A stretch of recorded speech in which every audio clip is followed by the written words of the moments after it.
Member Chaparro, can we test your audio, please? Yeah, sorry. Wonderful. No, you're great. Thank you. I couldn't find everybody.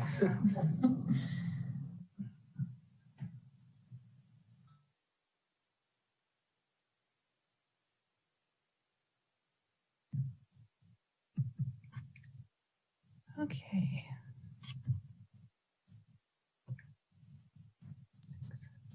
All right, we need one more person to make quorum, so we'll have to wait until that next person comes on. Oh, I see Member Divine in the attendee waiting room. Can we move her over, please? Promoting her now. Thank you. Thank you.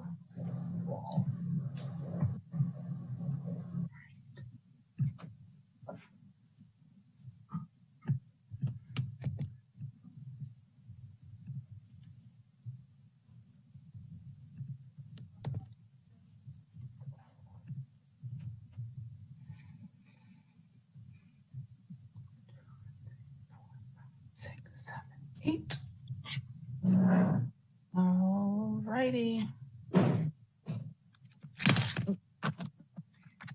Looks like we have a quorum, so welcome everybody to the last Media Advisory Board meeting of 2020. We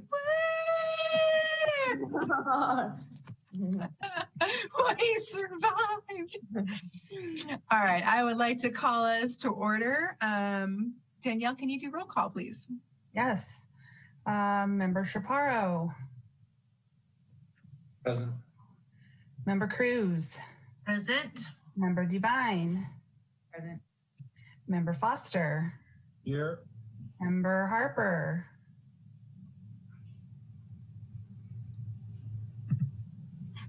Oh, there he is. Okay, sorry. Member Ocaña.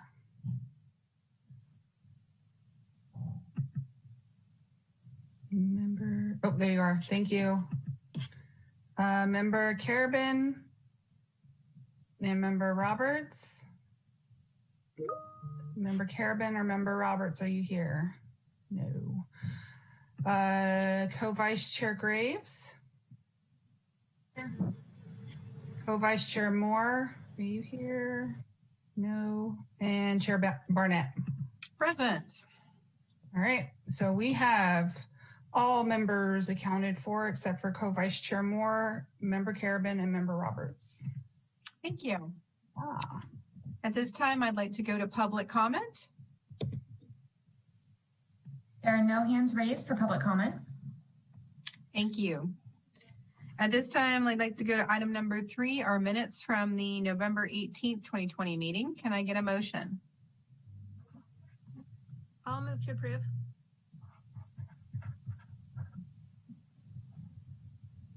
Just heard Member Ocaña do the motion. I'll second. Unless, I think Chaparro, did you see? Do you want to do it? Oh, I was gonna say I missed last one, but okay. yeah, sorry. I'll second. Okay. Perfect. All right. Well, I guess we'll roll call it again to make it easy. All right. Give me one moment here. Okay, good. I'm on. Sorry, it's a little different working from my laptop here. Let's see. Member Chaparro, you said you were absent last time, correct? Yeah. Okay. Yeah. Member Cruz? Yes, approve. Member Divine? Approve. Member Foster? Approve. Member Harper? Approve. Member Ocaña?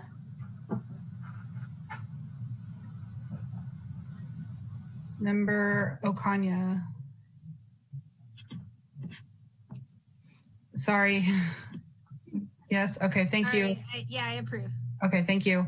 Co-Vice Chair Graves? Approve. And Chair Barnett? Approve. All right, thank you. Thank you. All right. Any public comment to the minutes? No hands raised for public comment. Thank you. At this time, I'd like to go to item number 4, which is CAB member announcements or CAB announcements. Are there any members of the board who have an announcement to make?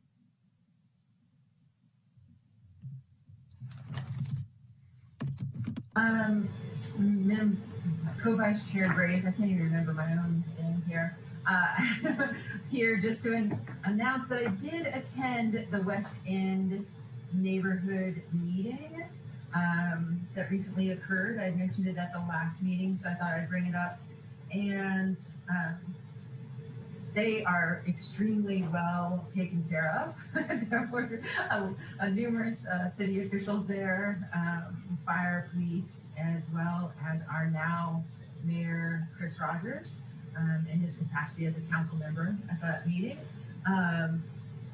But I would love to bring up that there was a little bit of the grant confusion around Neighborhood Fest and where that stands and how that's going to potentially roll out.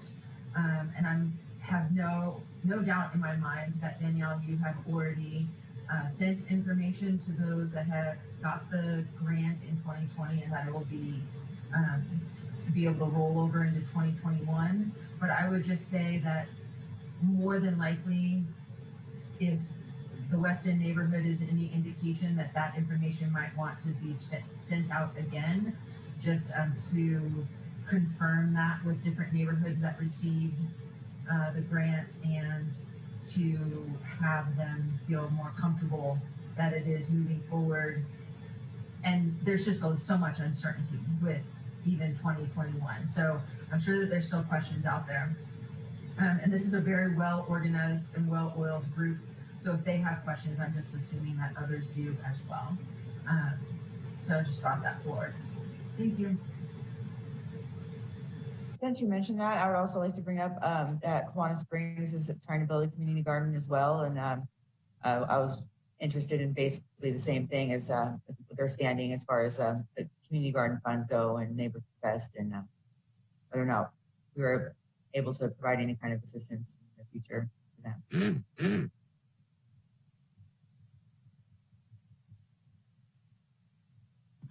Any other announcements from other CAB members? All right, we'll move on to public comment on this. There are no hands raised for public comment. Thank you. At this time, I'd like to hand over our facilitator agenda to Leslie, our vice chair, for items 5 through 8. Thank you. And I will bring forth item number 5 right now, which is staff updates. And then Daniel, you want to take that with the 3 items. Okay, give me one moment while I pull up my notes. Okay, so staff updates today include the Community Empowerment Plan update. I'm very excited to report out that I have finished the first draft of the final report as of like 20 minutes ago. And that report is now in the hands of Magali and one other staff member who are doing the review. After the review, we will send it off for translation.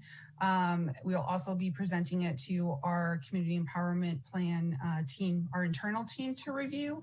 And then it will go out in early January to the community to look over. And that includes the listening session groups that we engaged with to make sure we got everything right in the report. And then we will be taking the report to City Council in February. As far as the report goes, we engaged a total of 280 people total through the Community Empowerment Plan, of which 265 of those people were from our BIPOC communities. And around 215 of those were through our listening sessions. In addition to listening sessions, I believe I mentioned this previously, but we also analyzed public comment in the City Council meetings from June and July.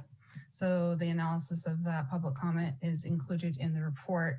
What I can tell you are some of the actionable items that are currently being implemented by the city that have come out of those listening sessions and public comment during those 2 months. currently include the development of the Chiefs Community Ambassador Team, which the acronym is CCAT. The applications for that team are currently out right now, and applications are due by the 22nd. So they were actually due yesterday, and we extended that deadline. I believe we have about 50 or so applications in, so there's still time to get those applications into the police department.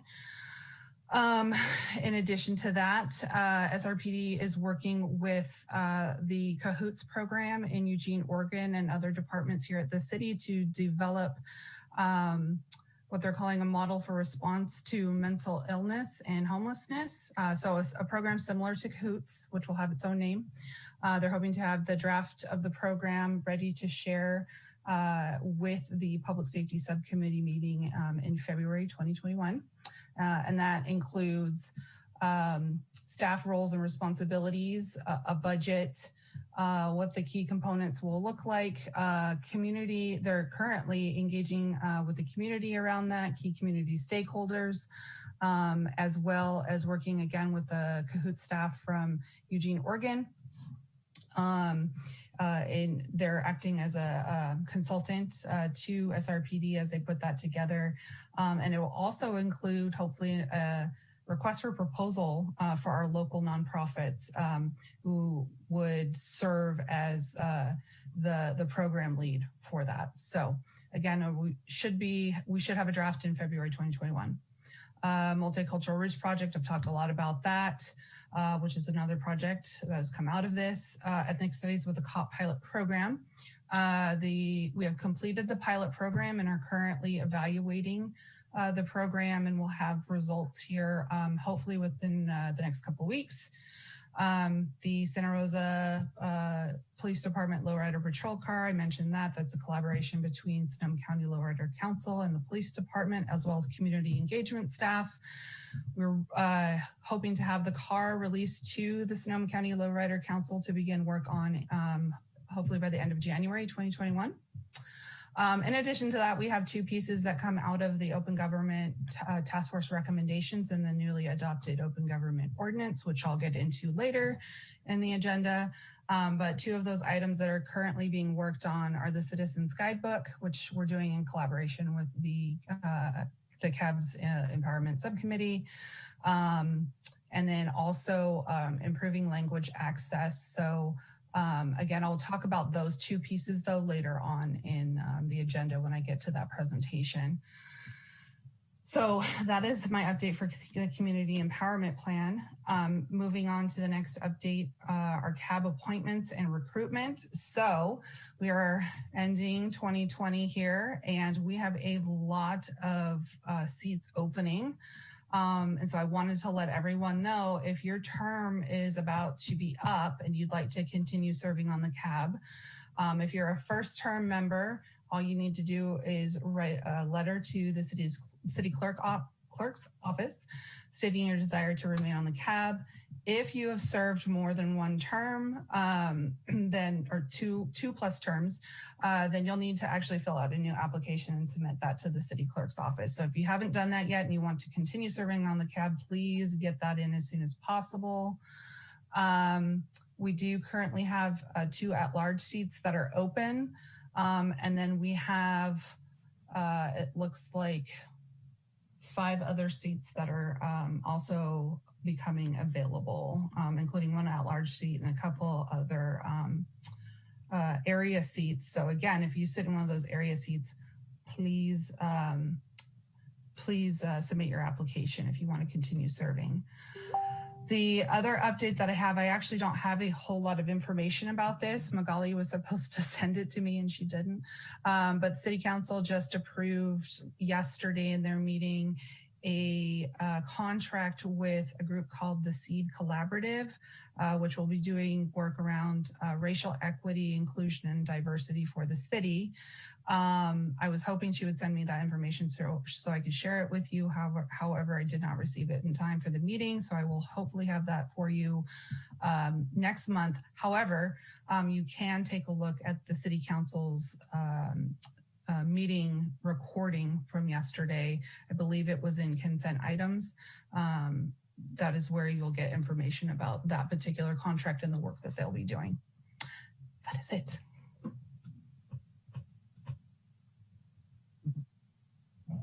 Thank you, Tina. I'm sorry I missed that. I was busy writing notes. I'm going to look that up in the consent items. That was fun to hear about, and I'm excited about that. Turn it over now for any questions or comments. Member Konya, I saw your hand up. Yeah, Danielle, I just had a quick question about the term. So how long are appointments? Is it just a 1-year term and then we're supposed to sign up, or how does that work? Yeah, good question. It's actually the length of your appointing council member's term. So it's 4 years. So if you're appointing council member, if they're leaving the council, or they left the council most recently, and have been replaced by a new council member, then your appointment is up as of December 31st, 2020. Council members have until, I believe, the first meeting in February to make their appointments, their final appointments to all boards and commissions. Yeah, again, if you have not gotten your application in, or if you haven't sent the letter into the city clerk's office and you want to continue, please get that in right away, because I know that the new council members particularly are looking through those applications now.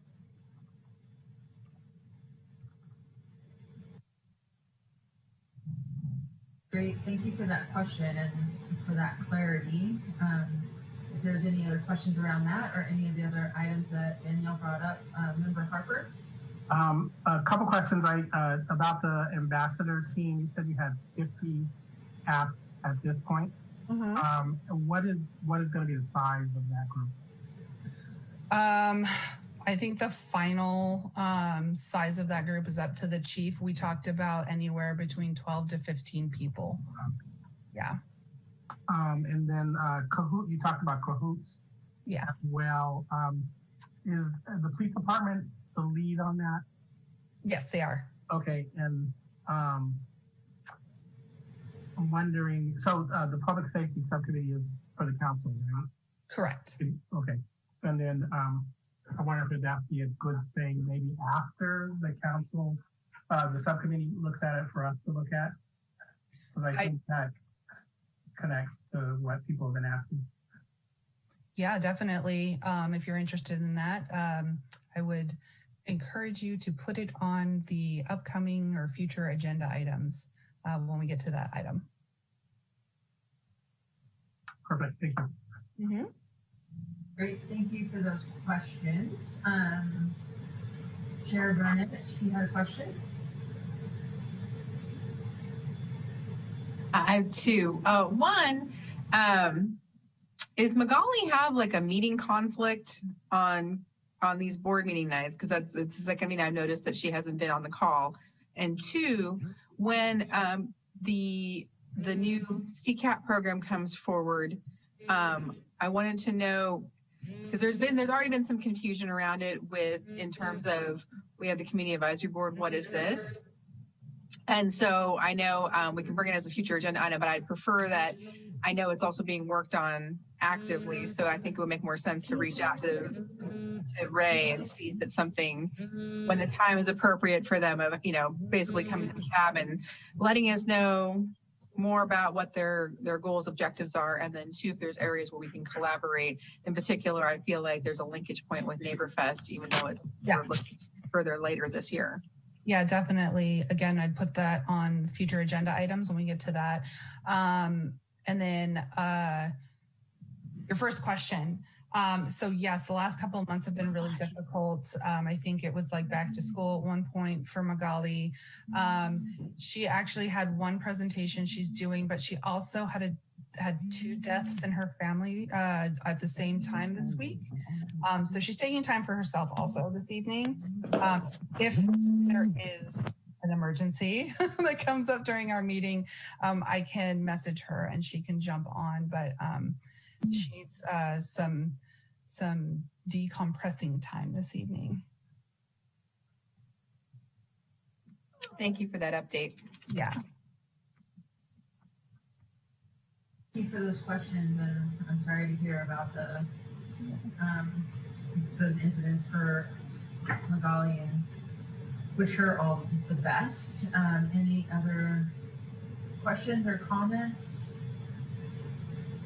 I don't see any hands up. I will ask about the Chiefs ambassador team or the action team, and those 50 applications. Is there a committee looking at those, or is that the chief that is actually looking at those since he's heading that up? There will be an actual committee, an internal, which will include like myself, the PIO from the police department, their outreach person, and then Lieutenant Cooker, who is leading their community engagement team for the police department and who's kind of overseeing it. She'll also be part of the screening. Magali, I believe, is invited as well. And then we will, after our review, so they're doing initial screenings right now. And then after our review of all of the applications, we'll send our recommendations on to the chief, and then he will conduct interviews with those finalists. And then he'll make the final selections after that. Great, thanks for that. And congratulations on the draft of the community engagement project plan update. I can only imagine that was very challenging and a lot of information. So we'll look forward to seeing that. I can tell you guys that the report's about 26 pages long right now. Yeah, but necessary. There's a lot of necessary information and historical context in there. So, yeah. That's great. That's great. So at this time, if I see no other questions or comments, I'll ask for public comment. There are no hands raised for public comment. Thank you. And with no further comments from the board, we will move on in our scheduled items to our agenda item 6.1, which is the proposed streetlight pole banner policy.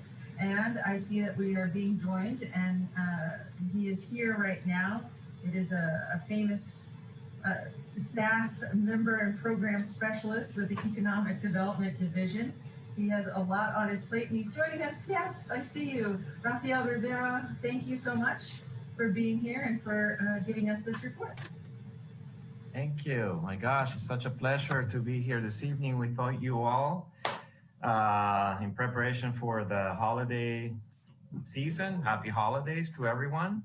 I hope everyone has a safe and happy holiday under the current conditions. So good evening, distinguished members of the Community Advisory Board. My name is Rafael Rivero. I work in the Economic Development Division of the City of Santa Rosa, here along with Raisa and Tara Thompson, as well as Eileen Cleary.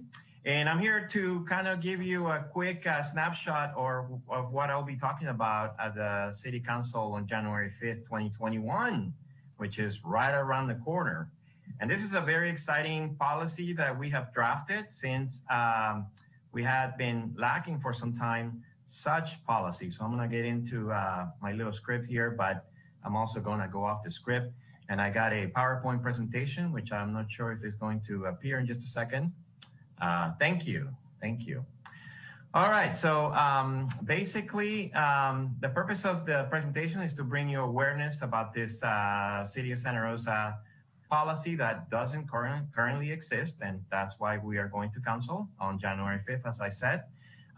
We currently have a couple of city codes, for example, the Santa Rosa City zoning code, and I'll get to the next section of the slide in just a second, but I just want to highlight these two sections that have somewhat to do with advertising as well as banners, but do not address the importance of a street pole banner policy.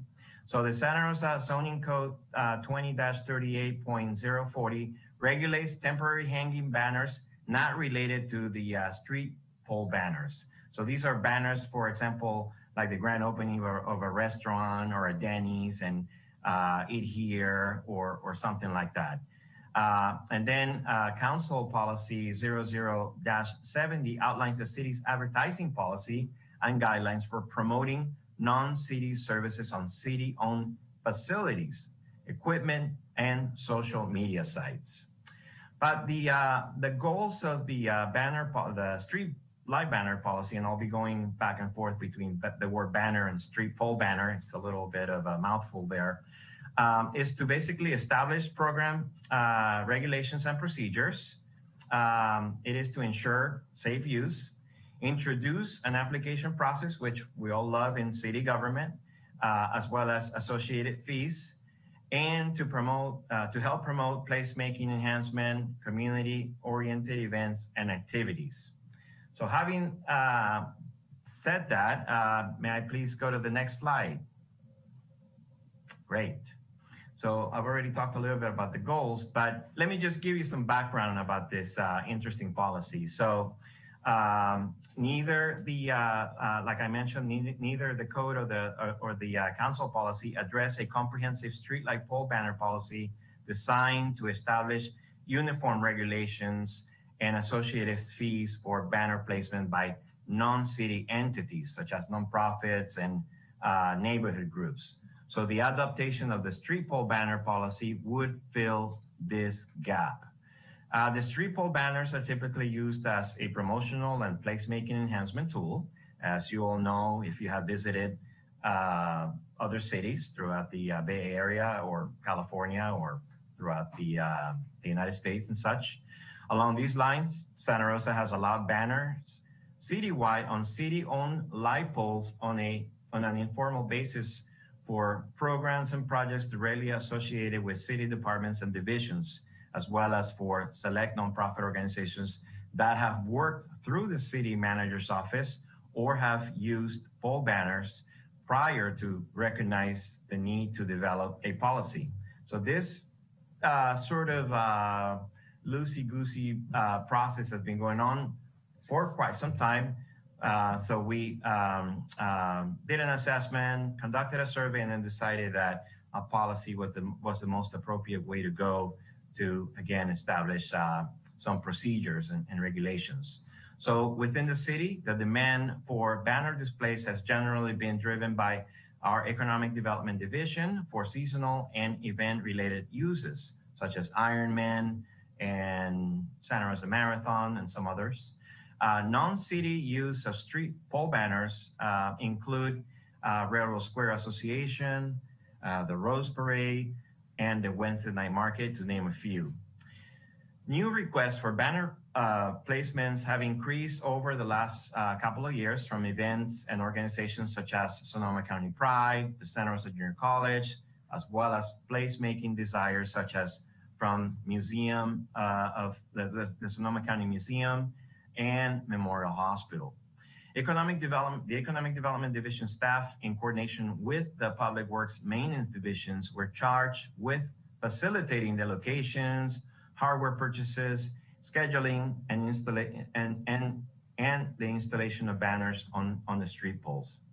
Installation and removal of banners has been performed throughout all this time by our Public Works Department, which has impacted their core services delivery bandwidth.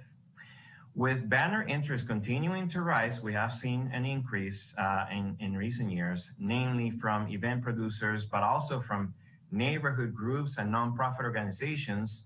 The proposed street pole banner policy is intended to provide, again, as I said, a clear and fair permit process where none has existed before. Next slide, please. All right, so to that end, here would be some typical uses of these pretty banners that hang on our street poles that are, again, owned by the city. So the typical uses would be recognition for armed forces, military service personnel, Pride Month, events such as Ironman, Wednesday Night Market, placemaking, community benefit districts. You are now aware that we have two of these, one in core downtown as well as Rural Square, and seasonal and historic recognitions, non-religious, public facilities, such as the museums, library, and schools, the Santa Rosa Junior College, etc. So the ineligible banner uses would be, of course, violation of the Santa Rosa City Code, violation of the council advertising policy, as that content relates to banners, activities not open to the general public. We want to have these activities promoting activities that are open to the general public, commercial, political, and religious content, and then images or messages inconsistent with these guidelines. Next slide, please. All right, so in our research, we kind of digged around and learned by calling and actually visiting other municipalities that many of these programs actually exist, and there were other policies somewhat similar to the one that we'll be introducing in January. But basically, the city of San Rafael uses 3 particular streets where they place the banners. They have a very low cost, but they require that an installer do the installation for the particular party interested in displaying the banners. San Leandro has an application fee. Napa, as well as some other cities that you see there outlined, ranging in different prices. But the interesting part about doing the research was that many of these municipalities were in the banner installation business for some time. However, they decided to completely turn it over to an independent installer. And that's the approach that we're going to go with here in Santa Rosa. Next slide, please. Okay, so moving on to the process. So it's going to be a very simple process. And again, this is open for, in the policy, we define the groups that will be able to take advantage of the utilizing these street poles. And they will be nonprofit organizations as well as neighborhood groups with a governing body. So as part of the process, the private organizations will, let me see here, will exercise quality control and street pole banner availability by introducing an application process that will be completed by the interested party. And then we'll go ahead and do the content review and make sure that it applies to all the regulations that we have adopted in the policy. And then that particular organization will also provide the information related to the installer. So once that first step is approved in the packet, that will provide the information on the design that is going to be used for the banner, the dates, and we'll be able to provide the pole availability. Upon the application approval, fees will be assessed and an encroachment permit will be issued. So there are approximately 100 poles with existing banner hardware within the boundaries of the general plan downtown area. And this is the most requested and historically used area for the banner placement. Going back to the process, once the pre-application is approved, then the applicant will be moved down to the encroachment permit. A traffic control component will be added to that encroachment permit process. Insurance documents will be requested by the installer, and then the installation will also include an inspection by city staff to make sure that the banners are installed correctly. Moving on to the fee section, which is on the next slide. Thank you. Basically, what we want to do is provide a clear regulation, and by shifting the responsibility of the installation and removal of the banners from our street crews to the private sector, the banner program provides an accessible pathway for banner placement in support of place-making and promoting community activities. So basically, the city's role is to facilitate coordination among organizations, minimize the scheduling conflicts, and ensure public safety. banner applications will be available at City Hall and also online. So the pre-application will be a non-refundable $45 fee. Then it moves down to the encroachment permit part of the process, and that has a fee of $128, and the traffic control plan is $147. Once the banners are placed, then there are some inspection fees that will apply, and they range between $75 to $225, depending again on the amount of banners that the particular party is planning to display or install. Next slide, please. Okay, so here are just some requirements, and these are outlined in the policy as well. And basically what we're asking here is that they follow these guidelines, these measurements, because many of the poles already have the hardware installed, and these are the measurements that would require for those bars to meet with the banner. There is a caveat regarding if the particular nonprofit group or neighborhood group is interested in finding a sponsor to help pay for this whole process. That particular entity could have their logo added to the banner, but it shouldn't be any larger than 15% on the placement on the space of the banner. Okay, next slide, please. All right, so let me go back to my notes here. So again, our role is to facilitate, coordinate with the organizations, and help them walk them basically through this process. Let's see here. So then, upon approval of the applicant, all the fees will be collected, and then the installer will eventually go out there and do the installation.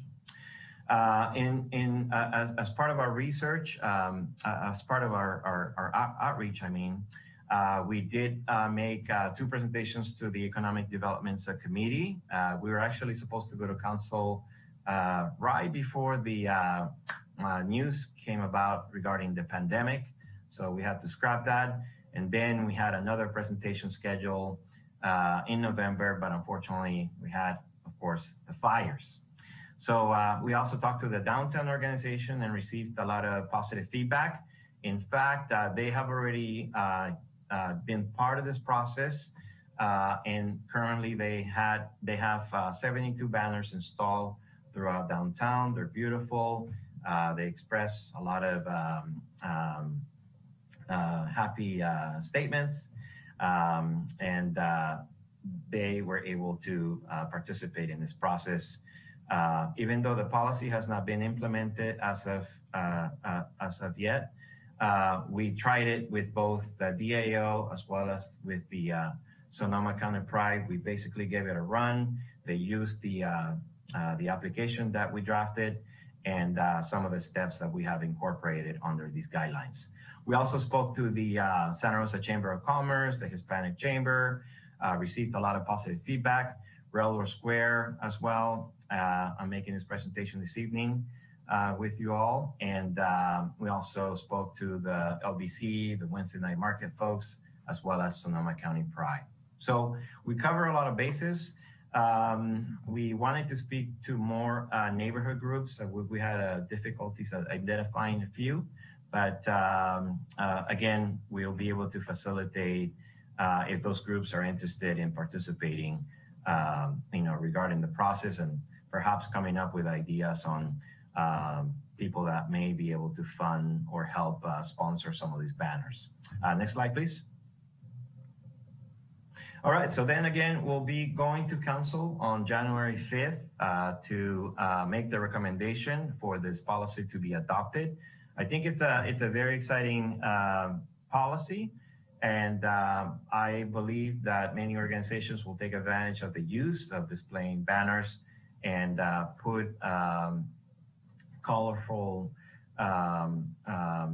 displays along our downtown corridor, as well as some other areas throughout the city. So the policy applies for the entire city. Of course, the downtown core is more heavily requested for the display of banners, but there are a lot of street poles along the Rosa corridor, Sebastopol Road, Yulupa Avenue, Stony Point, etc. So we think it's going to be pretty popular. And that concludes my presentation tonight. And at this time, I'd like to open it up for questions if you have any. Thank you. Great.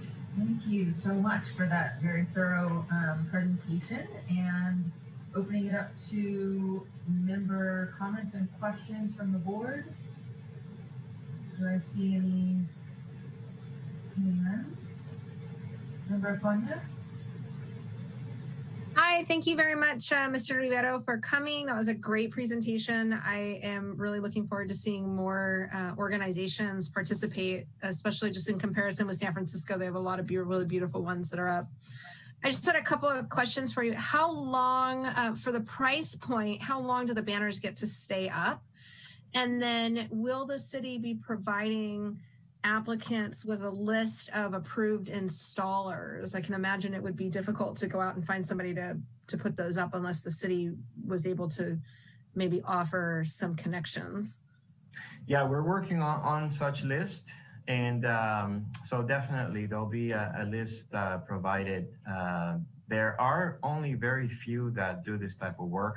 It does require a truck and one of those trucks with a bucket, with a person bucket. And then Sonoma County Pride, for example, has utilized one in particular. And I'm not sure if that was the same person that was utilized by the DAO.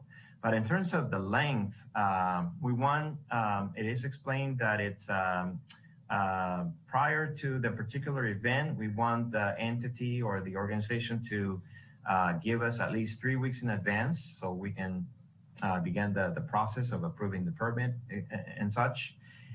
So if that event is coming up within 3 weeks, we do want the banners up a few days prior to the event. And then, of course, following the conclusion of whatever that event is, we are providing specific guidelines as to the days as to when the banners are to be removed. For example, the Sonoma County Pride is an entire month, so they were allowed to have the banners, or they were approved to have the banners for the entire month of June, and they were quickly removed after the end of June to give room for the banners related to Ironman, for example. And then for the DAO, it is 30 days, I believe, and these are holiday banners, so they'll be coming down by the end of December. So it is specified in the policy. One thing though, for the banners, and we kind of tossed this around a little bit because the Railroad Square District has had their banners up for many years, as well as some neighborhood banners. So also in the policy, there is some discretion by the city manager and designee that will be there will be some flexibility there. So we could potentially see Railroad Square banners be up for 6 months and then revisit. And if there's a situation that there's an interested party in installing banners, then we will speak to that organization, remove those banners, place the banners of the other organization, and then reinstall the banners that were already up there by their installer. So this is all done by private parties.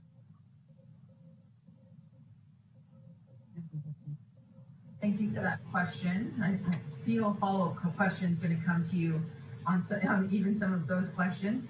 Member Foster, I see your hand up, I believe. Yeah, I'm wondering, do you have some sort of a deck, or is there one on the city's website that explains a lot of what you just presented to us? You did a great job, so that we could talk to people and kind of send them information as they might inquire about this. Yes, thank you. There's already the announcement on some of our city channels. However, the policy has not been adopted by council as of yet. It will be introduced on January 5th, as I mentioned, but there are a couple of documents already up, and I was just doing a research for the advertising policy earlier today, and I ran into some web pages that already have the drafted policy as well as the staff report and a few other items. So I can look for those links and send them to Danielle, and she can forward them to you. So you'll create a marketing piece after the 5th of January then? Oh, absolutely. Yes. That's already in the works. And yeah, there'll be a page dedicated to, just like some other projects that I've worked on, the community benefit districts, that will reside in the economic development divisions page. And yeah, there'll be the web links, the application, and, basically the word for the community to take advantage of the using the street light poles. All right. Thank you. Great, thank you for that question. And Member Devine, I saw your hand up. Hi, yeah. What I'm hearing is that would be the potential loss for the community to be able to place the signage like a lost dog or a garage sale, like for instance, would they be fined if they left, if they posted a sign up there for a day, would they be cited, or how would that work? Yeah, these are more banners for placemaking and promoting community functions or events. The one does not affect the other? Yeah, not necessarily for that. For example, a lost dog, that wouldn't necessarily meet the criteria of the policy. So if there's a particular group submits the application, they want 6 banners up with the image of the lost dog, that probably wouldn't meet the criteria. So that application most likely would be denied. If that's what you're asking, right? Well, I'm asking if somebody were to post signs they have in the past and on the poles, and now if that's being space that is being charged for, if people would be fined or something for using that space, or if how that would work. I don't know if they're going on the poles, light poles downtown. I mean, that's what. Yeah. Well, are we speaking about posting flyers or posting banners? No, like flyers, like garage sale, or whatever, whatever we've typically seen in the city on poles, other than event announcements. Yeah. Well, for lost dogs and missing folks, I think you have to. There's some other guidelines that you have to follow to place those particular flyers throughout downtown, for example. Many people do it and get away with it without necessarily getting the proper permission to do so. But many folks are pretty good about, in some cases, about removing once the child is found, or the dog is found, etc., of removing those. But they have to go through a proper channel to place particular flyers of advertising or lost dogs and things of that nature.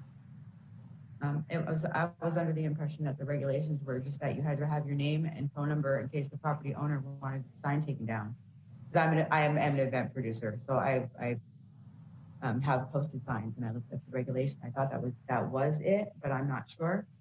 And I just had one more question. This is because events, some people who are in events have not been able to work for the past year now because our events have been limited.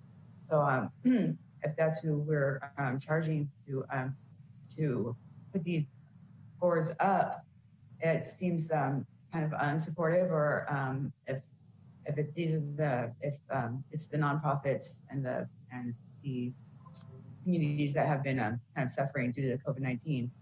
I was just wondering if there's a way to work around that, or if there's some type of, I don't know, I'm not sure. So that's been thought, or.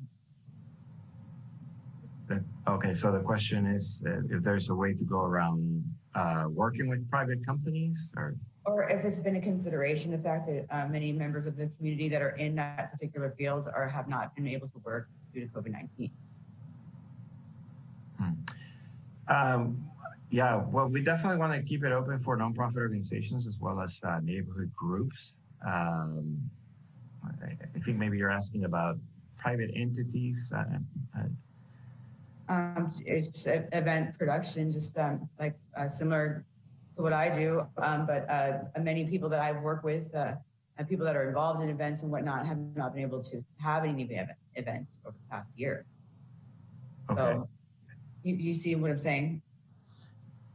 Well, if those particular people are interested in their hometown. I feel like right now I feel like I've paid a lifetime of taxes in Sonoma County, and to know that we have not been able to work for a year now, and then to have boards put up, it's like we're being charged for something that was originally free. I'm just as far as I know, I mean, I've been able to hang time before, so it's just one more setback for us, me and those and similar to. Yeah, no, I totally hear you. If the particular entity is interested in putting up banners around the streetlight poles, and they need assistance with some sort of a budget or sponsor, we can most likely assist in that regard.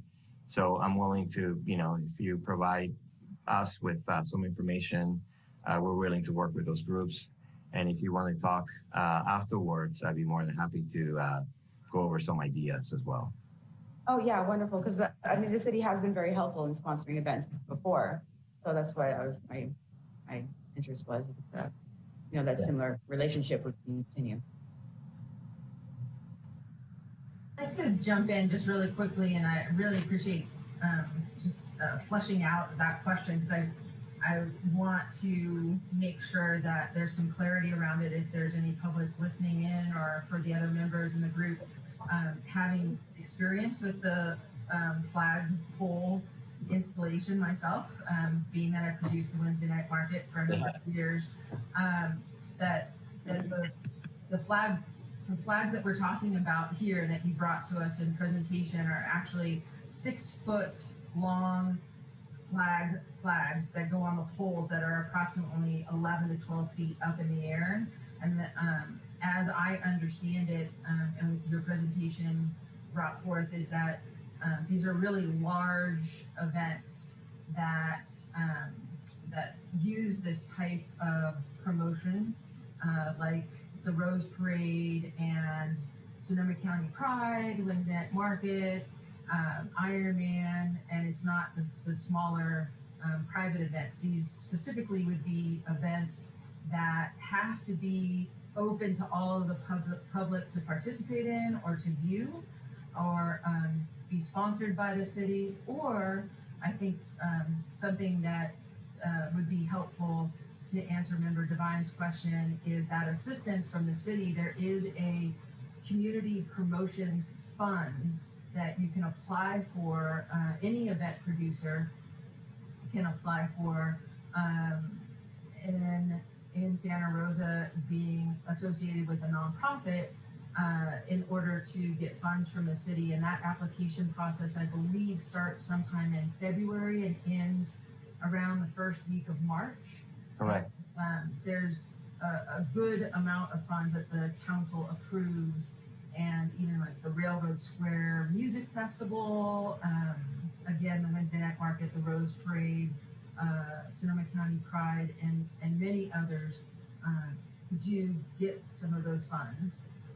Even though the city doesn't necessarily sponsor the event, they are being underwritten a little bit by those funds or in-kind services.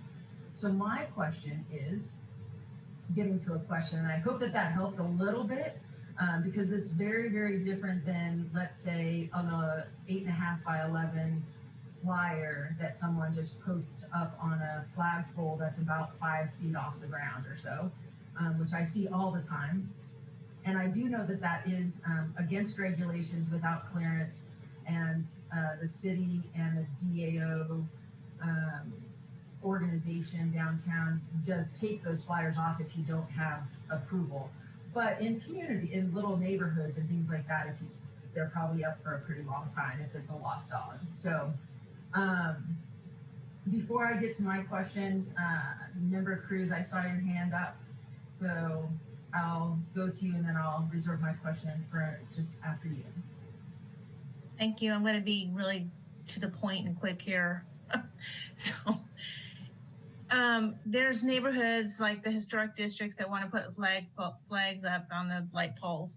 So what you're saying is, what I'm understanding is if they want to do it, they're going to go through an application process through your department, and their banners will go up. But if there's an event that's happening, they could come down and then you guys would put them back up?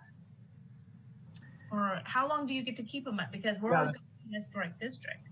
Yes, well, there is a caveat in the policy that these banners could potentially be up for a while. It's at the discretion of the city manager or his appointee that we could eventually have banners that are up for more than 6 months or so.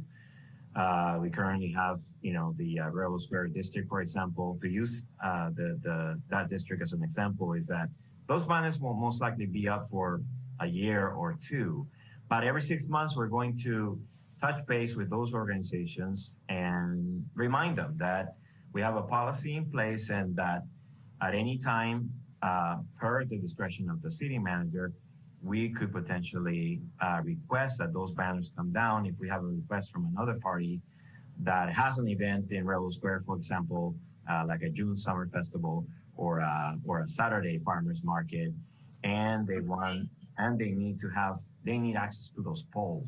Got you. So it would seem to be, I think this is an area you probably need to clarify, because I would think that the neighborhoods are going to invest money into banners and want them to stay up. They don't want them, and I'm sure they would be willing to, of course, take them down for like Iron Man and whatever, but they're going to want them back up again because they paid the fee, they bought them, and I think that needs to be clarified in the policy right away because it's going to cause a lot of problems.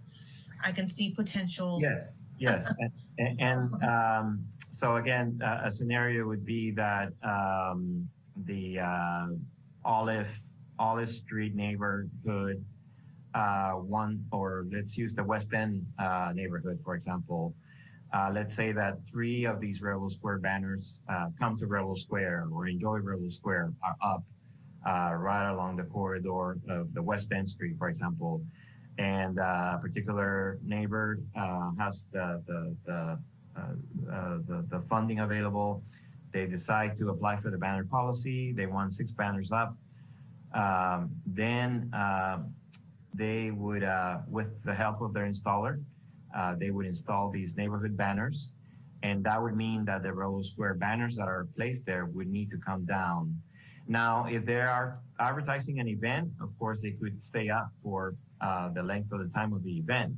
But if they are going to be up for a longer period of time and basically bump the Rebel Square banners, that's where the discretion comes in, and we're gonna have to facilitate the priority and how long can these banners, for example, the Rebel Square folks can stay up and such.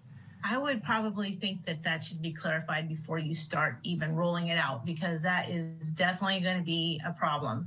And I could see neighborhood associations, I live in one, and they're wanting to have it, and then they get bumped because Iron Man's coming in or somebody, and then somebody doesn't put it back up. That's going to be a sticking point, and it should be clarified before you roll it out. If you don't, I just see there's going to be some confusion and hard feelings. Yeah. Well, thank you. I appreciate that. Yeah, thank you for that. I would assume that some of us have been kind of scratching our heads on that one. Member Foster has another follow-up question. Well, I'm assuming that in this discussion that say a neighborhood has a banner, and for example, the Railroad Square banners, they're not paying for them on an annual basis. They're staying up until somebody else pays to use that space. like a billboard on the freeway. They're not necessarily going to rip the old advertising down until they have a new advertiser that wants that space. So it'll stay up until somebody else pays for that space. So I'm assuming that's the case, right? This isn't like Railroad Square pays for a year and then 6 months later you're advertising somebody else, right? Correct, correct. And we did learn in the research that there are municipalities that actually are already charging for the use of the poles, but that's not the case here. The case here is basically putting the applicant through an application process, collecting some cost recovery fees, and then allowing them to take advantage of the use of these, this public space, these poles. Yeah. And I don't know, say Luther Burbank Gardens wants to invest in the flags. You don't want it to be a one time and then you only get it to put it up for a certain amount of time until somebody bumps you. You want to be able to put them back up again. So that's just throwing. Yeah, we'll clarify that, but yeah, thank you definitely for bringing it up. We'll go over a couple of scenarios and tune that up a little bit. And I don't see any other hands up. Member Harper, you are unmuted. Did you have a question? I did not have a question. Thank you, Rafael. That was a great presentation. Okay. Yeah. And Leslie, thank you so much for bringing up the community promotions grant.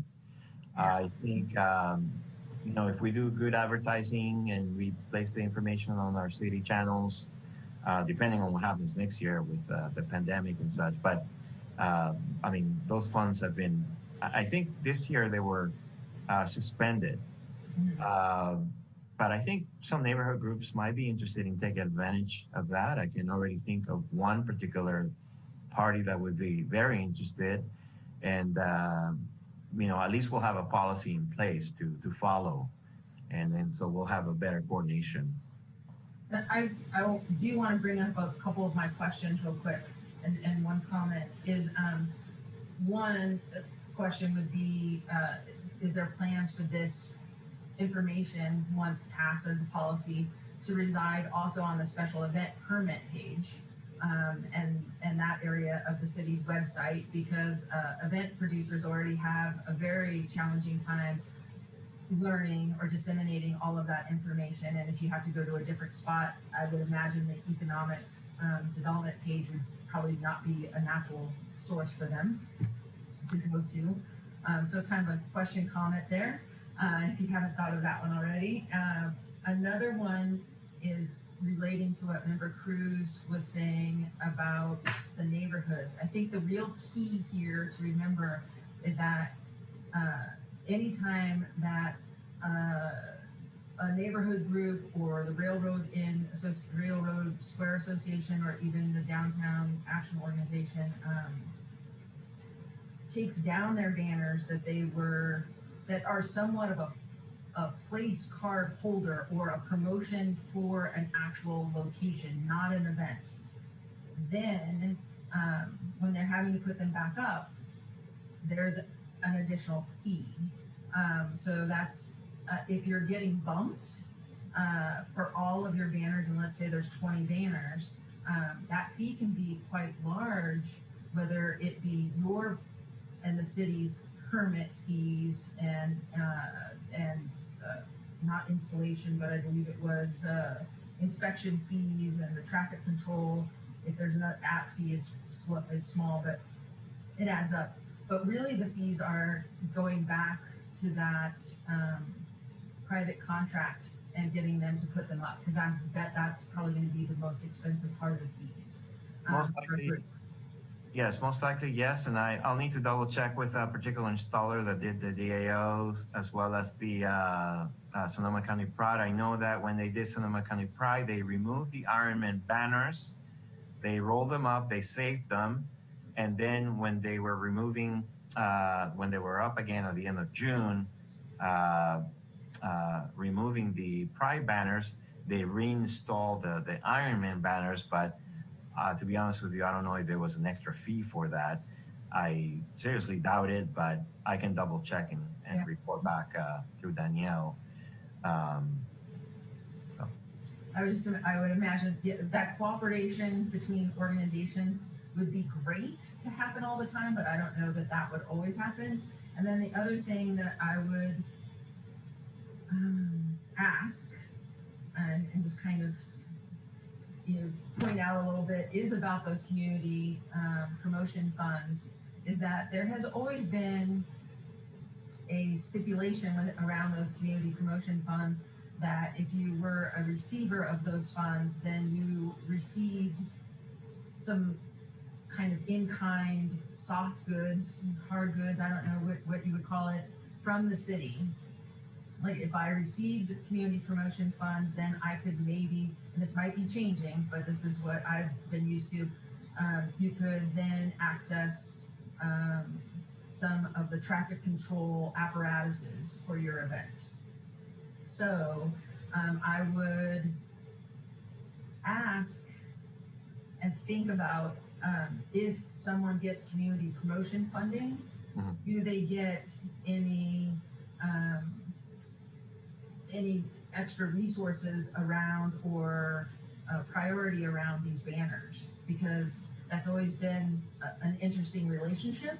And so those questions, although they might not have come up in some of those focus groups, I would imagine once those community promotion funds roll out, they might come up at that time.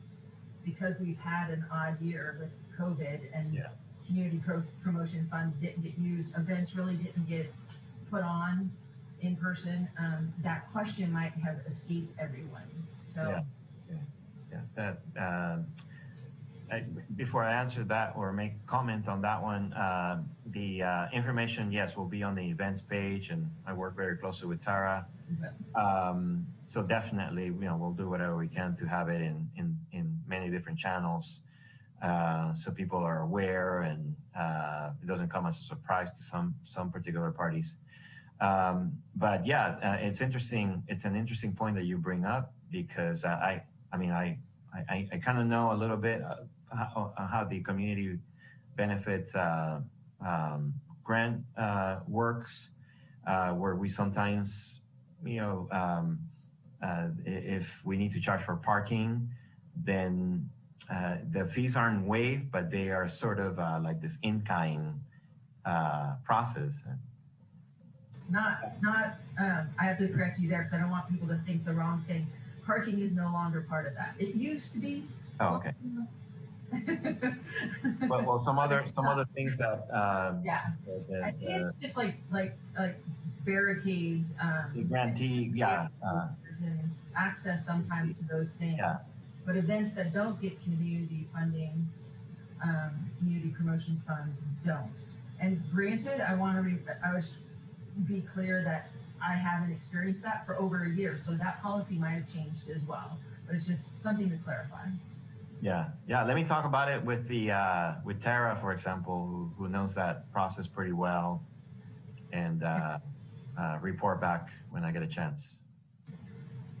Thank you so much. Thanks for dealing with all of those questions. Those were Thank you for the feedback and the questions. I appreciate it very much. And again, the important thing is that we'll have a policy, and I know the fees may not necessarily be so popular, but with Member Cruz's comments, I'm definitely going to go back and play some of those scenarios and sort of fine tune that area to seek the clarification needed.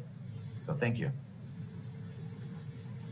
Thank you for that. And at this time, I would bring it to public comment.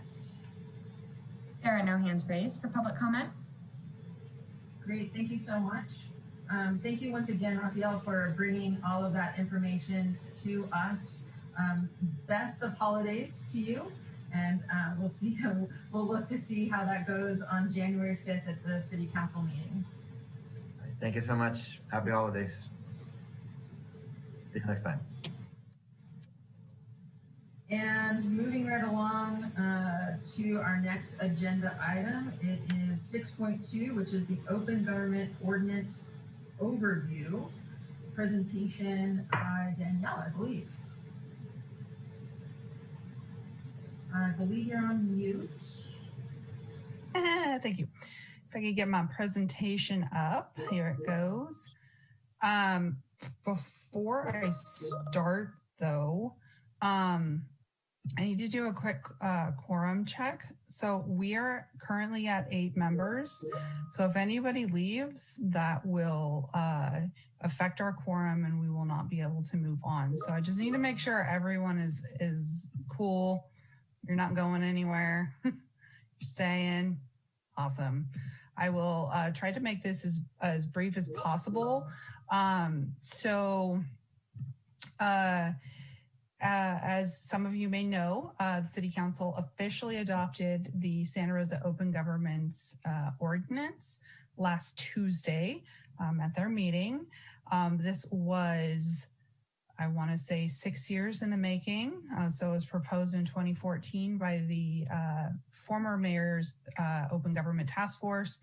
And then the process of writing the ordinance started in 2016. So if we could advance the slide. So I'm going to try to provide you with a very high level overview of the ordinance. A little bit different than what you may have seen at council if you were able to watch the presentation. Trying to put it in layman's terms for everybody, because even when I was part of the process, it was incredibly difficult at times to understand. So first of all, what is open government?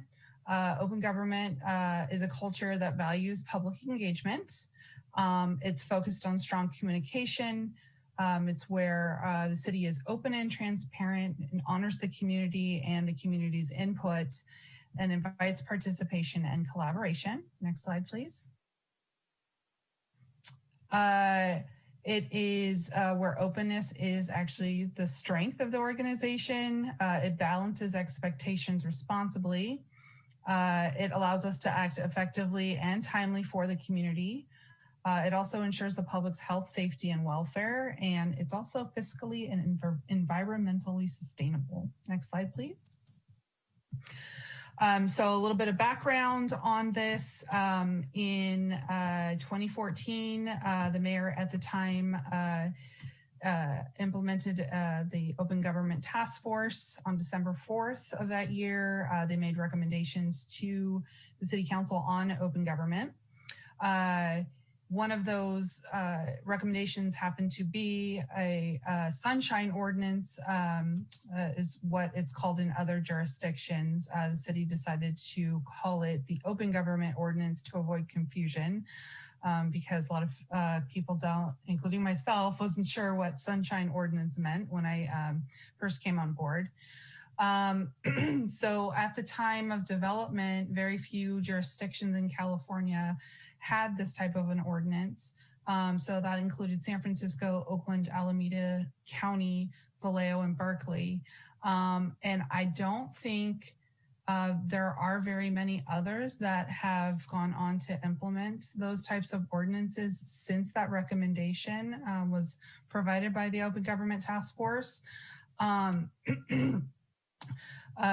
We currently are the only one in Sonoma County that actually has an open government ordinance on file. In 2016, March of 2016, actually, city staff provided a study session to City Council. This included the very first community engagement director. So I actually wasn't involved with that at the time. It was prior to me being employed by the city. But prior to that study session where they received feedback initially from the council on the original draft of the ordinance, they also had gone out to the community, to a variety of different community groups to get their feedback as to what they would like to see in the ordinance. The community engagement director at that time left later that year. And so the ordinance was actually put on hold until the new community engagement director was hired. But around the time we were ready to get that work going, the 27 wildfires hit, which pushed the work back even more. So it wasn't until 2018 that we were able to pick that work back up again. And the Open Government Task Force Implementation Subcommittee was formed, which is a subcommittee of the City Council.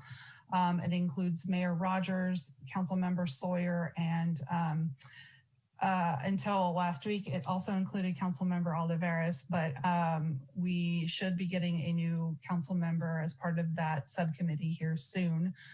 And that subcommittee took a look at all of the major elements in the ordinance, went line by line through the ordinance, taking in public comment at subcommittee meetings throughout 2018, a little into 2019, and then we picked it back up here just recently in October.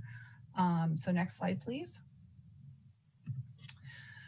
Okay, so the Open Government Ordinance opens doors for greater public participation. It enhances agenda requirements, including earlier posting of the preliminary and final agendas. So the preliminary agenda, we have, let's see. Oh, actually, I'll get to that in the next slide. Sorry about that. It also sets up for translation standards, includes translation of council agendas in Spanish and other languages upon request, and also includes access to public records and public education. Next slide, please. So the agenda posting, preliminary agendas, 12 business days prior to a council meeting. Currently, we work at 12 calendar days prior to the council meeting. In addition to the agenda itself, the agenda packets, so all the meeting materials, the presentation, staff reports, need to be ready to go in that preliminary agenda as well. Noting that there is room if certain documents aren't ready on time or there needs to be edits to that. But all of those materials absolutely have to be ready by the final agenda posting, which is now under the new ordinance 4 business days prior to the council meeting. Currently, we try to post, we actually have 72 hours per the Brown Act, but the city clerk's office makes an effort to post the Thursday before city council meeting. This new ordinance would require the city clerk's office to post the final agenda the Wednesday, so 1 day earlier to the council meeting.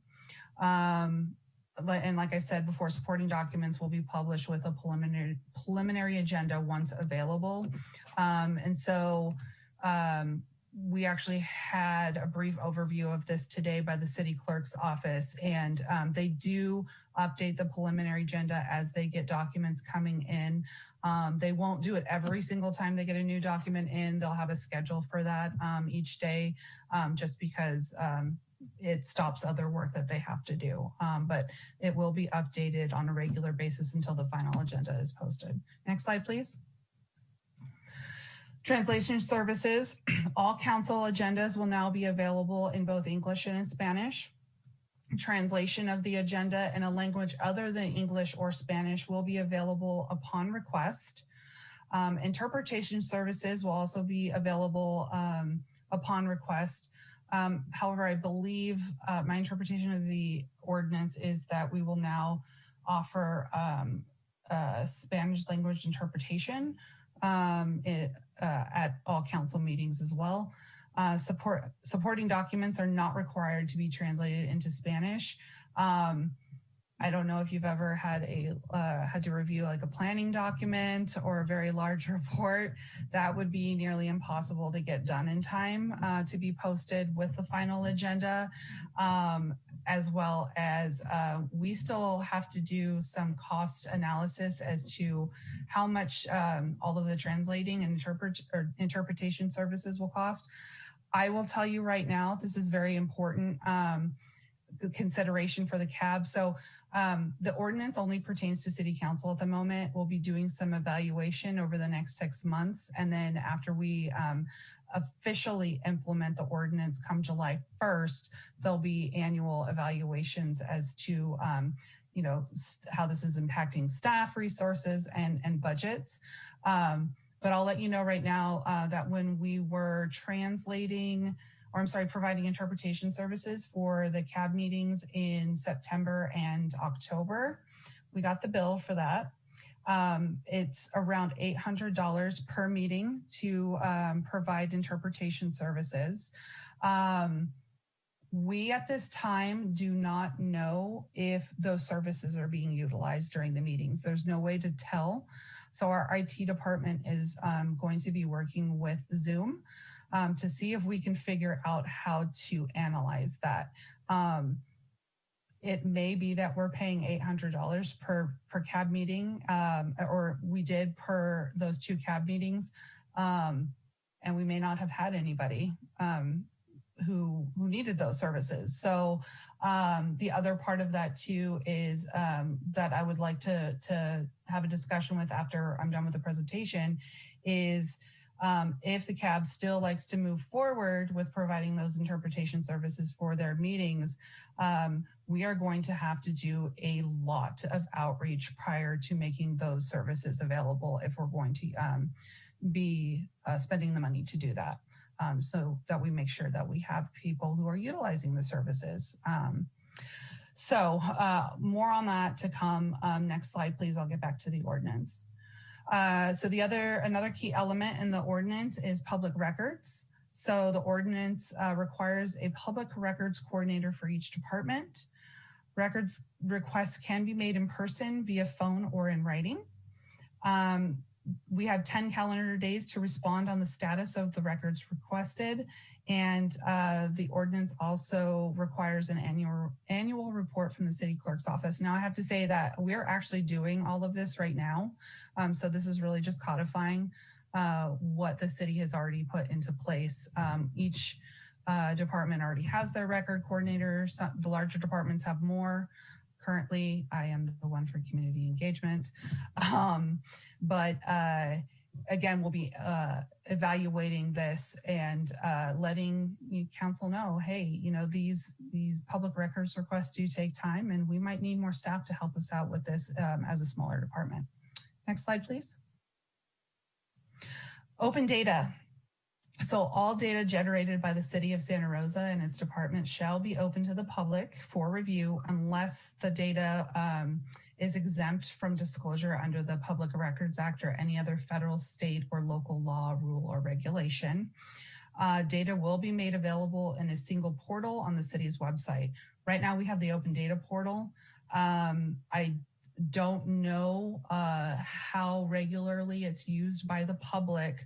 And there was discussion at the first reading of the ordinance around how effective that open data portal is for this particular piece of the ordinance. Next slide, please. Public education. So this is where I think the CAB comes in and some of the work that the empowerment subcommittee is working on. The citizen guidebook that I mentioned earlier, the ordinance does require the community engagement office to create a citizen guidebook that outlines public participation and public comments. So how to make a public comment, how you would participate, and why you would want to. City government structure, organization, and responsibilities, government terms and definitions, how to make a public records request, and a general category of the types of records that we keep and that we maintain here at the city. Next slide, please.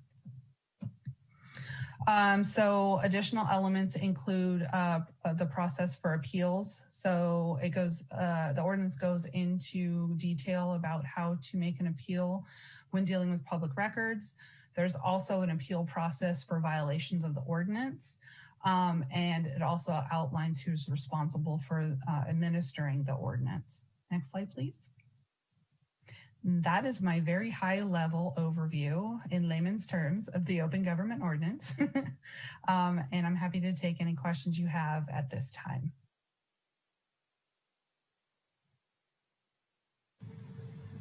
Thank you, Danielle. Thanks for making that in layman's terms too. That is pretty beefy ordinance there. So any questions from the board members at this time? Member Cruz. When I look at this as a providing access to public records, and this has come up in a neighborhood conversation, just for an example, someone is not getting along and they make a complaint to code enforcement. And then you go to code enforcement and then you're told, okay, there's a complaint, but you don't get to have a copy of the complaint. So does this mean that that person would now have access to that information? Because it's like people are complaining, but you're not able to know who that person is. Interesting. So, are you? Is that in regards to a city employee that the complaint was made about? Just like one neighbor's not getting along with another neighbor, and so they started to weaponize the system to, that kind of thing. So if someone were to say this person is just harassing me, and wanted to get the information, but they were told they couldn't have that information. And so does this mean now that person, if it's a public record, they would have access to that entire public record, including the person that complained about them? I would have to check about that. I know that like when it deals with neighbors. So first of all, we have a new portal for public records requests. So it's called Next Request, and it actually really streamlines the process. So when I go in there as a staff person, I can actually see all of the records requests made this year. We have over 1,000 right now that we have received this year. And it seems that there are a lot of requests for information about property, like who owns property on a certain street, and permits that person pulled. So yes, in regards to like their property, the permits that they have applied for, things like that, it looks like that information is open. I would say that the types of information that isn't open to the public are employee records, closed litigations that the city attorney is dealing with. I think there's actually very few that are actually open to the public. Mostly the protections are around like protecting city employees and having their personal information shared. Right. Is that indicated somewhere? Like these records are not going to be, aren't included in the Public Records Act? I think it's actually available on the city clerk's website. I will look into that and see if it's there.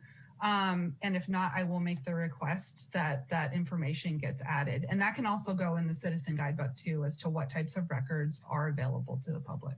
Yeah, that would be helpful. Okay. Mm-hmm. Thank you for that. I definitely learned something that was called Next Request, right? Next Request, yeah. Yeah, and Member Foster had a question, I believe. Well, I read the document, and to me, it just appears, and what it's for is the interaction between the public and the government. It's not civil matters. It's not criminal matters. It's strictly the public's access to information about what the activities of the city council, the city, the departments, etc. It's not a civil guidebook necessarily. So that's my interpretation. Being a layman, not as an attorney, but that's what I saw. And thank you for synopsizing it. I thought we were going to go through the whole document. That's why I read it. And I'm glad we took the short version. Thank you. Yes, that was one of the many pieces of feedback we received from the public. And that, I mean, like I said, even myself as a staff person, I'm not an attorney. I don't have a legal background. So a lot of the language in that ordinance itself can be very confusing to a lot of people. And so that's where the citizen guidebook comes in, and that's where like presentations like this come in too.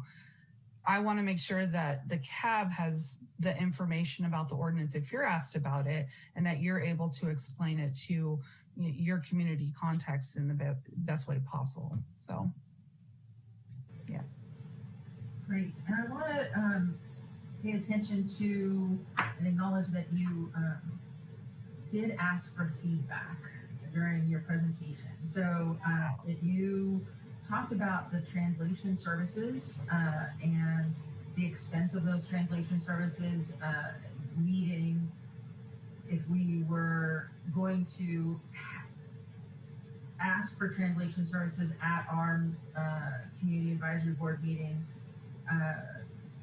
the type of outreach that we would need to do in order to have people utilize those services. And I understand fully, and I hope everyone does, that Zoom does not have the capability, once you use that Spanish or any language translation services on Zoom, to identify if anybody is actually tuning into them. So there may be no one there listening, and there may be loads of people. We just don't know. There isn't anything to identify that.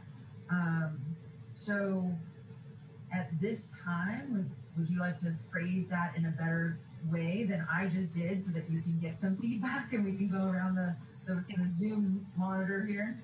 Yes. So as I mentioned before, we did provide interpretation services at CAB meetings in September and October. And we see, so actually, let me give you a little bit of context behind that too. There has to be a minimum of 2 interpreters available for each meeting. That's why it's so expensive. So each meeting comes out to be around $800 per meeting for interpretation services. There is no way for us to tell, or the interpreter even to tell, who is on the line utilizing those services. So it doesn't, like, I can see everyone participating here in the Zoom meeting, but if we had the interpretation services available, I wouldn't know on the list who's utilizing those interpretation services. And again, even the interpreter doesn't know. They can't see or hear. They're just interpreting what they're hearing from the meeting. So at $800 a meeting, you know, Magali and I feel that it is an important service to offer at a meeting like the Community Advisory Board meeting. We both agree on that. But if we're going to be spending $800 a meeting, that's coming directly from the CAB budget, number one. Number two, we want to make sure that we are making the best use of that $800 per meeting. So we are going to have to hit the ground hard with doing outreach to make sure we are getting residents who speak Spanish to participate in these meetings and utilize that service. So I want to put it out to the CAB. Your budget every year is $7,500, and that includes things for NeighborFest. I mean, we can always supplement with a community engagements budget. We have a small budget too, but that includes things like NeighborFest, outreach and advertisement for the Community Improvement Grant Program, written translation services too. So, you know, I want to be realistic here. We could always ask council for more money. However, given the economic circumstances that we find ourselves in, may not get that funding. So just putting like some things to think about before we dive into this conversation. So with that said, I open it up to discussion from you guys. How do you want to move forward with that? Chair Barnett? You're there you go. Well, I think the one area, if we were going to consider this as a line item for a budget, that when we resume NeighborFest, and specifically when we resume the grant process again, that would be the time, I think, that if we are talking about offering interpretation services and we had to budget for it, I would prioritize it around the NeighborFest applicants and that process, because they do have to come before, you know, we submit the grant, they submit grants, but also we have a presentation component to that if it's a neighborhood plus, and grant, I just drew a blank on the applicants that come forward. would be invited to those meetings to present. And I think that's that one area where I feel like if we were going to put a line item budget in for interpretation services, those would be the meetings to prioritize around. And then B is at $800 a meeting.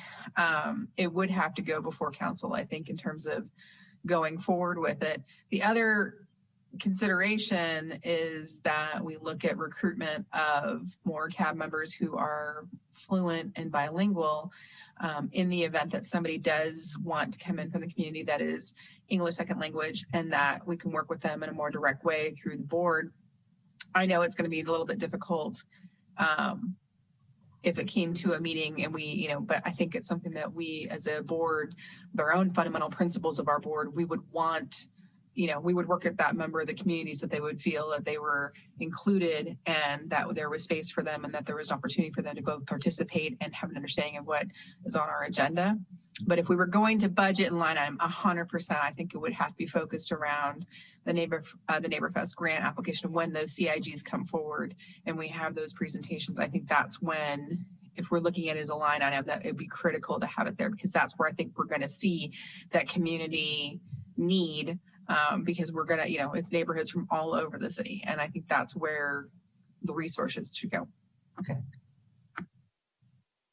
I also saw a member Cruz.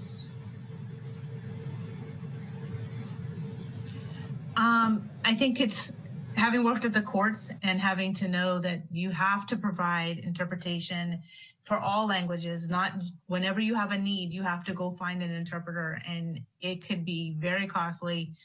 $1,000 a day for a Chinese interpreter, whether you needed them for 5 minutes or all day. So you're just thinking about, there's other languages out there that people they're not getting access. So to me, it seems like, is there a way to, since these meetings are being recorded, that you could translate them offline and then present them and have them available in Spanish or whatever someone made a request for, interpret them and have a recording where you have subtitles or you're speaking over the English with the Spanish, and they can understand what happened, but it may not happen at the same time because simultaneous translation is very expensive. Yeah. And I know Zoom, because I looked in this for a nonprofit about getting those interpreter services through Zoom, and I didn't really quite understand, but you have to have the enterprise plan where you can have that feature. And they made it sound like you could have any language interpreted for you simultaneously through the meeting. And I didn't know if there was a fee or not associated, but I would imagine there would be.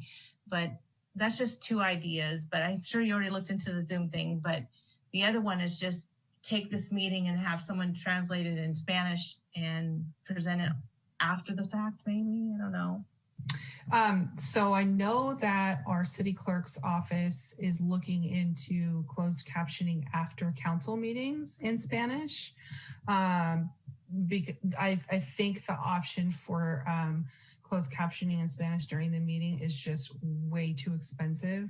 And so they're currently in the process of finding out how much that is. So I'll link up with them and see if they've figured that out yet. That is a good alternative.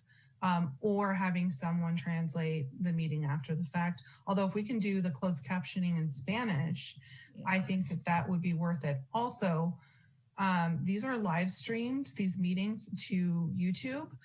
YouTube does auto translate. It's not the best, but it is an option in the meantime. So there is that available. Okay. Yeah. Thanks. Mm-hmm. Great reminder about that YouTube feature. Yeah. I've seen other organizations use that. Any other questions or feedback around when to maybe do translation services, how to get more people? Thank you, Member Acuna. It's Okanya, but no big deal. That's okay. I absolutely agree with Chair Barnett. I think that it's really important to be strategic about the line item cost so that we can use all the funds that we have as best as possible.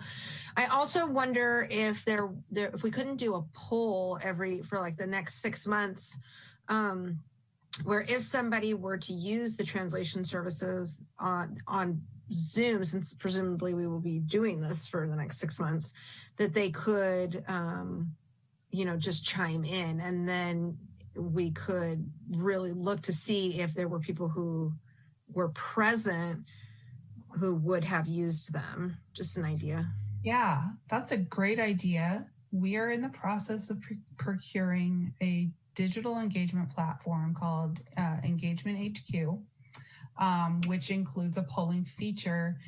And it also includes, I believe you can do the poll using your smartphone. It's not just utilizing the platform from your smartphone, but through text message. So if someone doesn't have like data for the internet, but let's say they have like data or cell service to receive text messages or can utilize that without it being an extra cost to them, then they can actually take the poll via text message too. So we're hoping to get that up and running in the early new year. So that would actually be a really good test for that. Great idea. Thank you. Okay. Thank you. Thanks for the question, and thanks for that correction too. I don't even hear my difference, and yet it's there. So thank you. I will remember that one. And any other questions? No other questions or feedback at this time.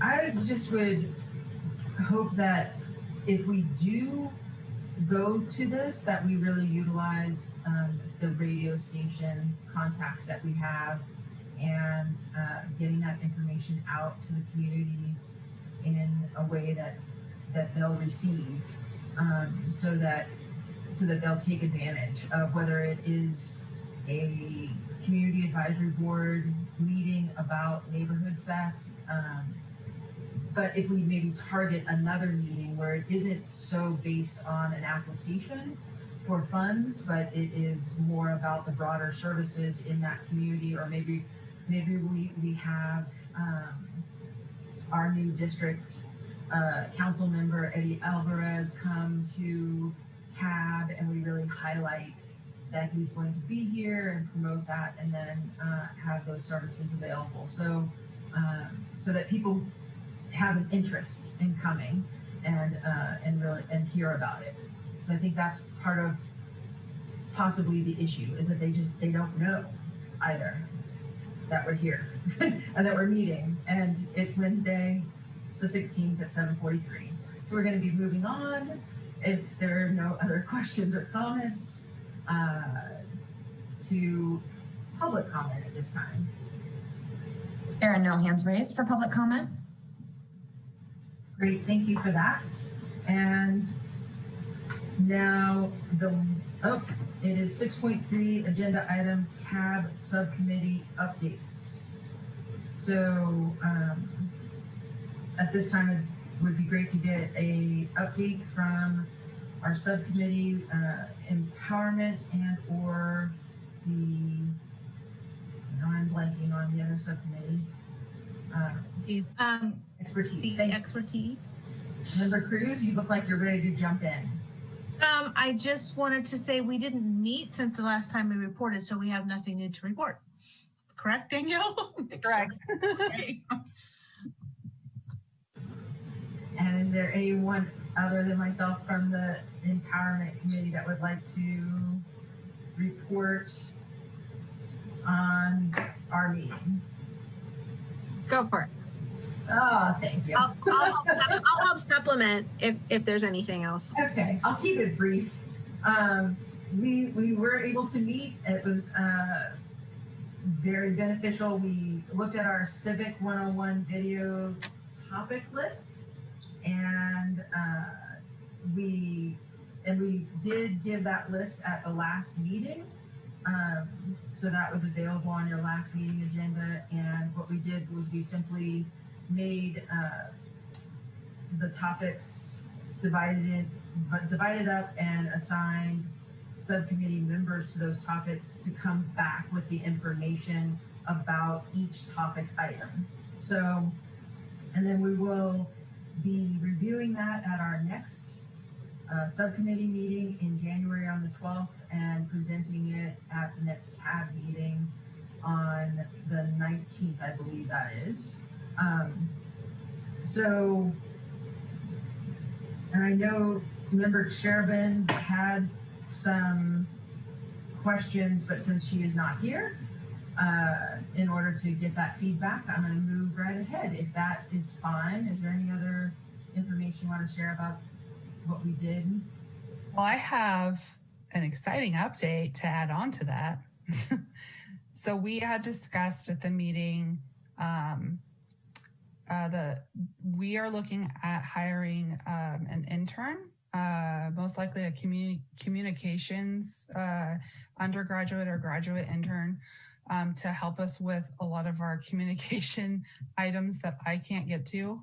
And the initial thought was to have this intern actually take over after the subcommittee develops the content, take over and produce the videos.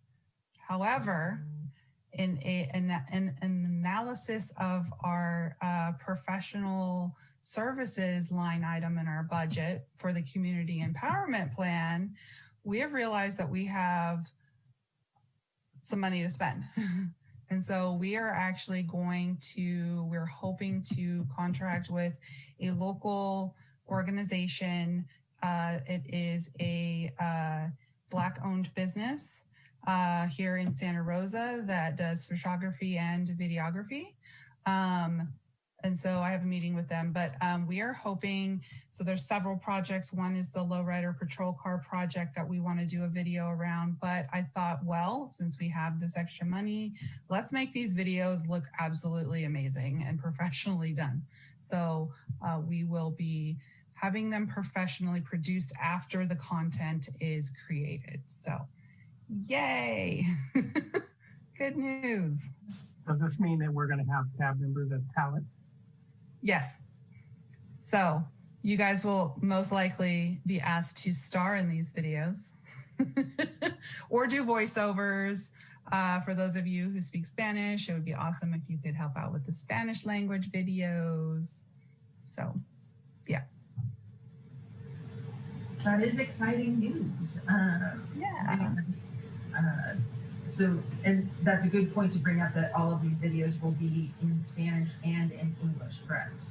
Yeah, so we're still trying to figure that out because my experience with creating videos from a professional agency, they're very expensive.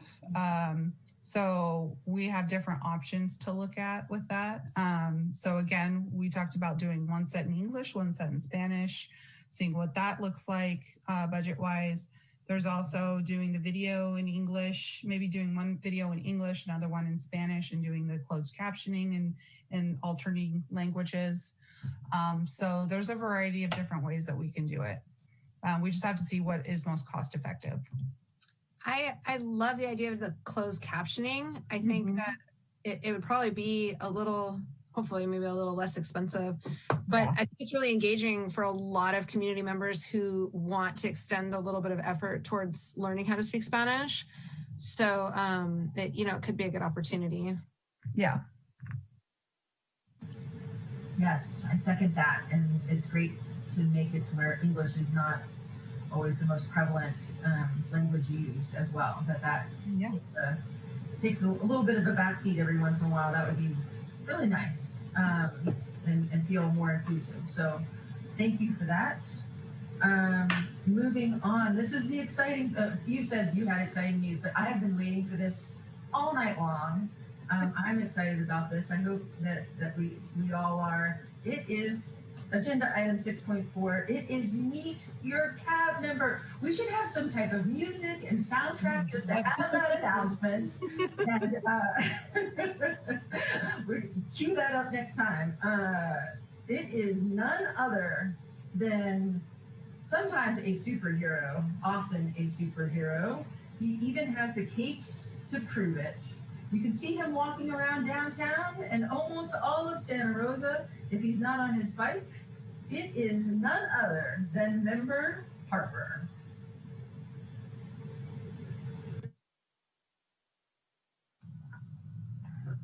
And that concludes my presentation. Thank you very much.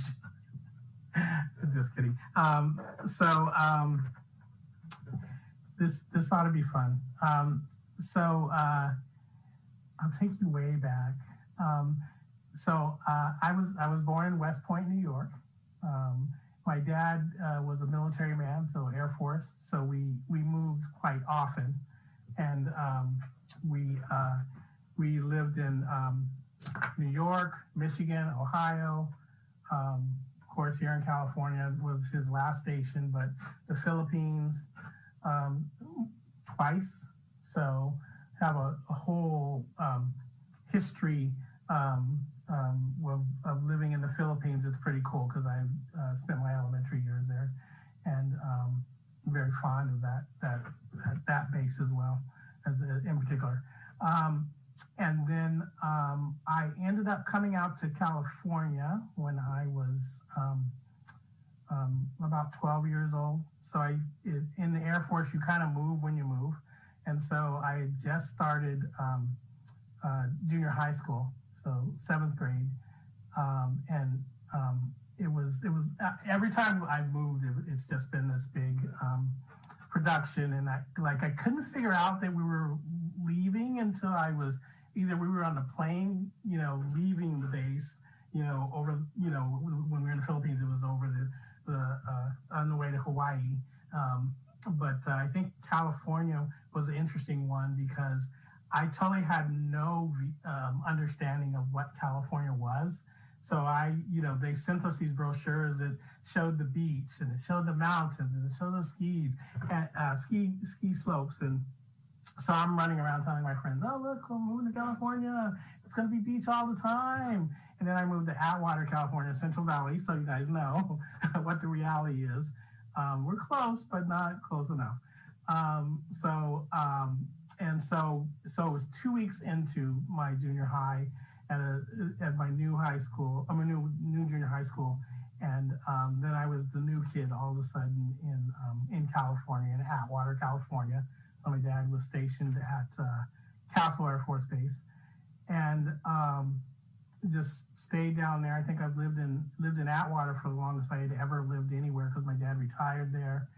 And then I played college. I played high school, college football, and at the junior college down in Merced, California. And interesting enough, I had never heard of Santa Rosa, but we ended up playing Santa Rosa twice my sophomore year down at junior college. So it was kind of, both times down there in Atwater. So it was weird that I would end up here in Sonoma County and living in Santa Rosa. But at that time, I didn't know who they were. And so I came up to Sonoma State on a whim. I was going to go to Fresno State, and I just decided, hey, you know what? I want to play football a little bit longer. So I came up to Sonoma State when they had a football team. This was don't get excited. This is prior to Larry Allen, the Dallas Cowboy owner. Yeah. And it was fun. And I ended up staying because I liked green and hills, and Atwater didn't give us any of that. And I made some great friends and made some good connections. So I loved it here. And so I ended up staying. I actually started working volunteering for then Sonoma County People for Economic Opportunity, which later became Community Action Partnership. So I've been here for, oh my God, many years. I won't even date myself, but I've been here. I might be there are Head Start employees who've been here longer than me, but typically I'm the history. So if they need something, they come and ask me, and I make it up because I don't remember. I've kind of moved up from volunteering, and I like to tell, I always give people a hard time because they were like, because I've done it all. Because I swept the floors, I worked with kids, I worked with adults, I worked with everybody. So I've done, even back in the day we didn't have janitorial, so I did all that stuff back when we were in South Park, so running the South Park Youth Center. So that's how I started, and then I've just kind of moved up towards being the director of community engagement and doing gobs of things. So I'm a generalist, so I do a lot of things, and I know a little bit about just enough to be dangerous in a lot of different areas, as you can tell sometimes when we're talking on the cab. That's kind of my trajectory, and we're about to go through another transition. So right now I'm trying to see where we're going in terms of, we're going to do another agency restructure, and community engagement is an important role in that, but it's just going to be different. So has that been 5 minutes yet? Am I good? Do you need to know anything else? What has been your favorite project that you've worked on at CAP? You know what, I keep thinking, because the Facebook has those memories that come up, and it's got to be the Rosa playground build that we did with Kaboom. You guys heard of Kaboom? They come out and they work with the community around. It's so cool because we're doing a playground, so we worked with the kids at Roseland, so the kids got to look at, pick the designs that they were interested in. Parents also got to pick up, but they didn't care about that part. But it was fun, just different aspects of it, because they were just kind of, we'll let the kids decide, and they were just kind of bored when they were talking about what kind of features the playground would have, and they ended up, and then they said, okay, now we have to plan a food, and those parents lit up. That was their thing, and it was the best meals we've for a project that we've ever had. And so it's every aspect that you can imagine. And I have anxiety. I do a lot of events, and I have anxiety right before the event. And I always get this fear of, what if nobody shows up? And it was just amazing that day when we did the build. So we did. It was a multi-day build, but the big day we had over 100 PG&E employees. We had, just different people from, we've had supervisors, we've had, former kids who were going to LC Allen, who had gone to Rosa when they were kids. So it was just like this amazing day, and Kaboom does a really good job in terms of making it fun and making it interesting. And I probably just spent another 5 minutes talking about that Kaboom project. That's how great it was. Thank you. So that's me. Yeah, thank you, Vince. Member Divine, make sure to get some questions in here. Member Divine, I think, there you go. Yeah, I just want to say, Vince, thank you. I've been looking at your career. I really respect what you've been able to do in the community, and you're somebody that I look to follow their career and see how they've been able to accomplish the things that they've been able to do. So I appreciate what you do and really respect the work that you've done in the community and your ability to stick it out for the long haul and not let it, not get burnt out or let it change you. So I really appreciate that. You know what the coolest thing, I think the other thing is that whenever I would get bored, or if I get to the point where I'm frustrated, I'd get something new that would kind of excite me and light that fire again. And it would be just in time, literally. It was like, oh man, I just want to quit. I want to do something else. But then I get a new project or a new program. And that's I think the beauty too of community work, because you can kind of sail along and kind of do the same thing, but then I'm the kind of person where I'm like, oh, I'm like the shiny thing. I'm like, I want to do that, but I'm not. I don't give up on things as quickly as you do with the shiny thing. But I like the idea of that variety in my life, and this has given it to me. Member Cruz. I have to ditto Member Divine on you, Vince. I have a lot of respect for you. You've helped me. You've answered questions. You've been there. You've done that. And I just want to know, what vitamins do you take? Because you just seem to be everywhere. I mean, I'm like, you're just on every committee that I come in contact with. I'm like, oh, Vince. So what's the vitamins? What's your secret? You know, it's interesting because I feel like since I've been, kind of working out more, it's given me more energy to do things. But whereas when I was younger, it was kind of natural. I just had it. My dad was a worker, and so he would work for do his 40 hours at the or more with the Air Force, and then he would officiate or coach, and so he was always doing something. So I think I get my work ethic from my dad. It's like you always got to be doing something.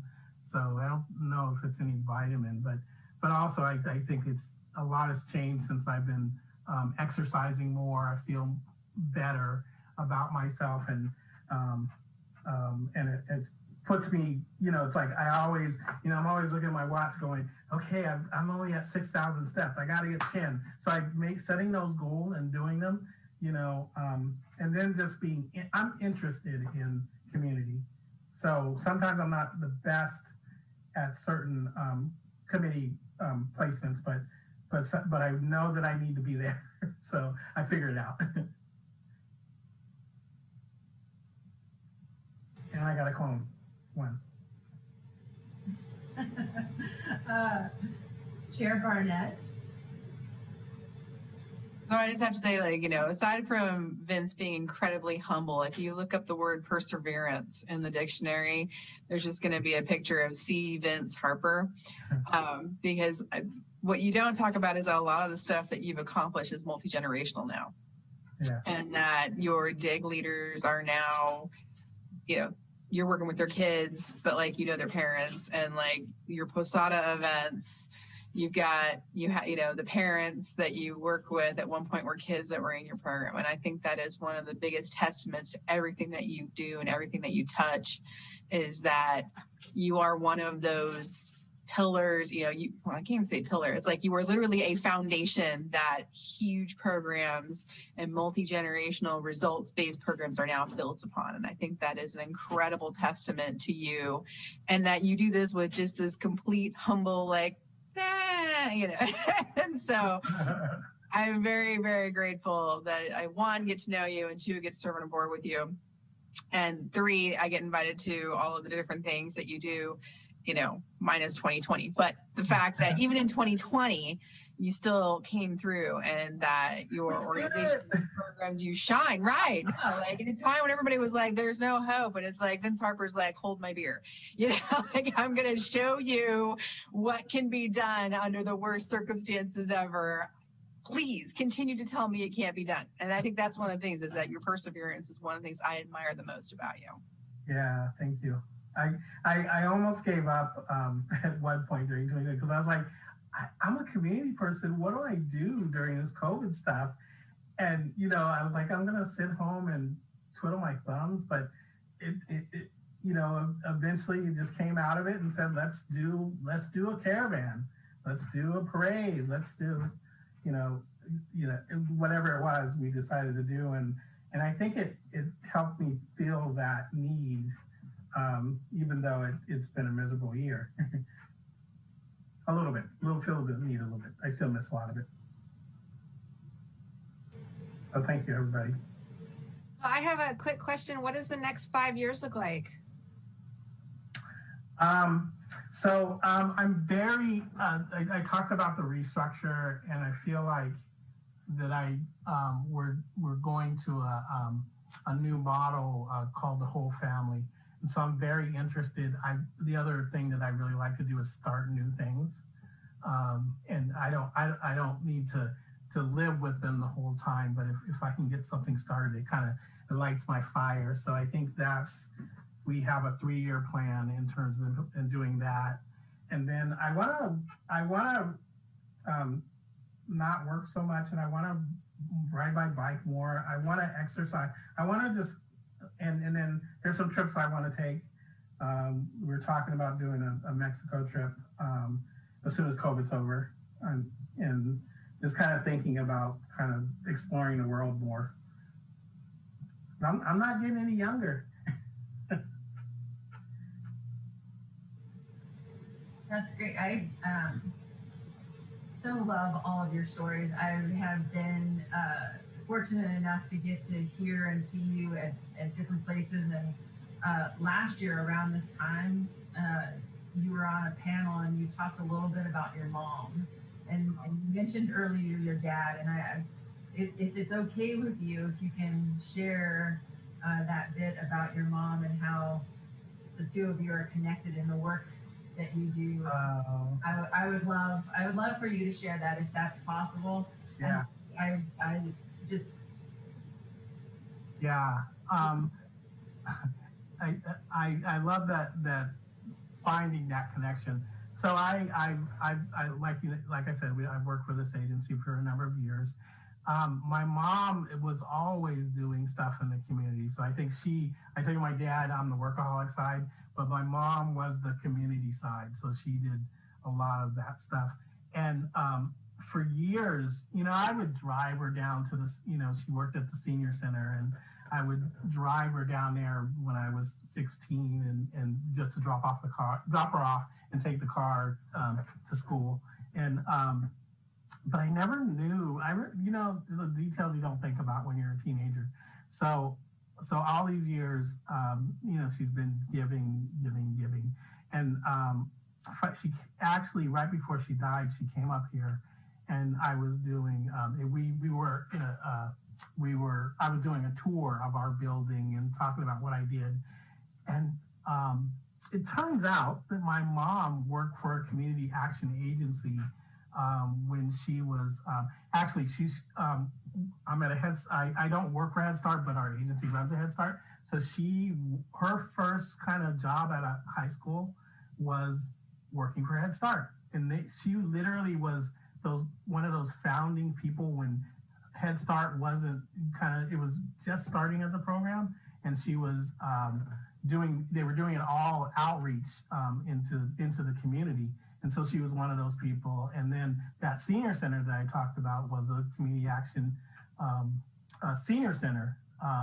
And I had no idea. And one of our Head Start people talked with her and found out all this stuff that I didn't know. So she's saying, "Did you know your mom worked for Head Start? Did you know your mom worked for community action?" It's like, no, how did you figure that out? And it was all just this tour. And she was visiting me for a couple weeks. And so that was like a really cool aha, like maybe community action agency was community action partnership was like my destiny to give to the community because of that connection that my mom had with it that I didn't know about. So I cherish that moment when I found out, and that was the last time that I got to spend a lot of time with her. So finding that out as well was just kind of the coolest thing. Did I tell right? It's even better the second time around. You don't know this, but I was backstage when you told that. I was like, oh, my heart was breaking. I was like, oh my God, Vince. And yeah, it was still at a time in 2019 where we could hug each other. But I don't even think I got a chance to hug you that day. Yeah, it was just so busy and right. Yeah. That was just so fantastic, and I do hear you talk about your dad quite often, but that story was really touching. So thank you for sharing it. Thank you for sharing yourself with so many people in our community. You do the work that matters. Thank you.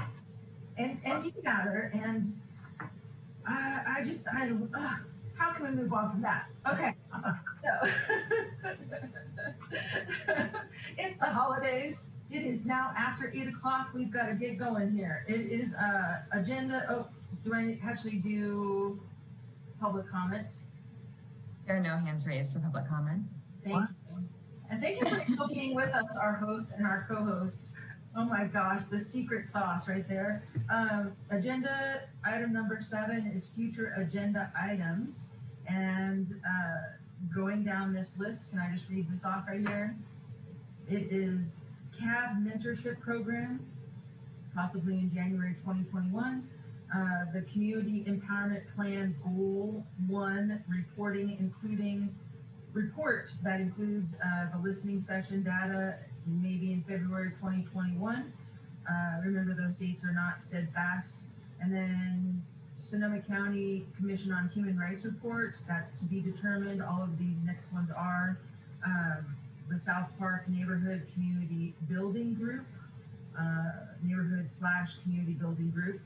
And then we also have the Community Engagement Division Strategic Plan. And another item would be the racial equity training. And lastly, it's the monthly boards, commissions, and committees meeting report out, which is a monthly item. So there, I believe there was another item or two that people wanted to add onto this list. Member Harper? What we talked about with the cahoots, whatever the version, whatever it's going to be called here, it's like, would love to have that on a future agenda. Thank you.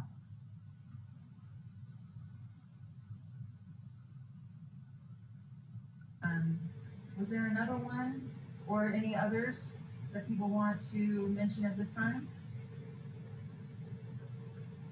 No, I don't see any hands.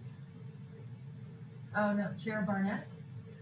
Yeah, and this is a question for staff. So when Jenny Lynn Holmes was on CAB, we would get a presentation on the homeless count because it was also a community outreach opportunity, because CAB, any member of the community that wants to volunteer to be part of the homeless count can participate via Catholic Charities. What I don't know is if the homeless count is happening in 2021 or if it's happening on the same timeline. But I wanted to reach out to staff because I know, 1, it's a community outreach opportunity for us as a board, but 2, Jenny Lynn used to present on the outcomes of that. And so if there's a way to find out from previous year to going forward, and then also where they are at with, I'm drawing a blank on the name of the village that they are working on, the big project. Help me out, Leslie. Is it here? Yes, Yeah. yes.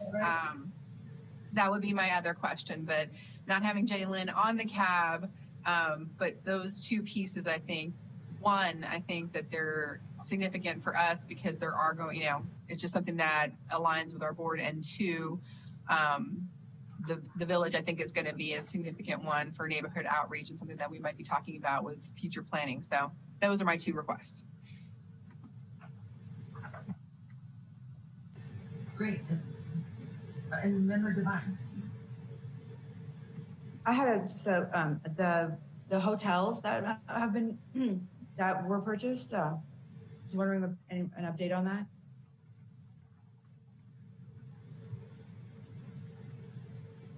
So that was the purchased by the county, I believe, but those hotels, the hotel here in Santa Rosa on Mendocino. Yeah, the Hotel Azul or Azul. Okay, just to clear. Great. We see any others? Doesn't look like it. And public comment on future agenda items? No hands raised for public comment. Thank you. And moving right along, before we go to adjournment, I do want to say that there was a chat item. I don't know that the appropriate way to bring this up, but It was from the public Montserrat, and she just wanted to say, thoroughly enjoyed today's meeting, and hearing your personal stories is amazing. So thank you again, Member Harper. So Monte is one of our AmeriCorps Vistas. Oh, Yeah. thank you. Okay. Yeah, so our Vistas are, I asked them to join to listen in and take notes and stuff. So yeah, they're here with us. You just can't see them. Thank you for being here with us and staying with us. This is a long one. If that is all, I don't believe there's any other items. Danielle, I'm checking with you. We are at item number 8, adjournment. Do we have a motion? Move to adjourn? That was Member Devine. It looks like there's a second from Member Foster. And all thumbs up. It's all good. We're happy holidays, everyone. Holidays. Happy holidays. Yay. Thank you. Thank you all. This has been one heck of a year. That's all I can say. So I'm extremely grateful to have you all on board, and I really genuinely hope to see all of you in 2021. Yeah, 2020 was challenging, but this was a bright spot. Thank you, Danielle, for bringing us back together on Zoom. Thank you to our hosts and the co-hosts for being with us. Thank you to the extraordinary elves of the city of Santa Rosa that work behind the scenes hours on end for not enough pay if the city manager bothers to listen to this. Thank you, everybody. Good night. Happy holidays. Bye. Happy holidays.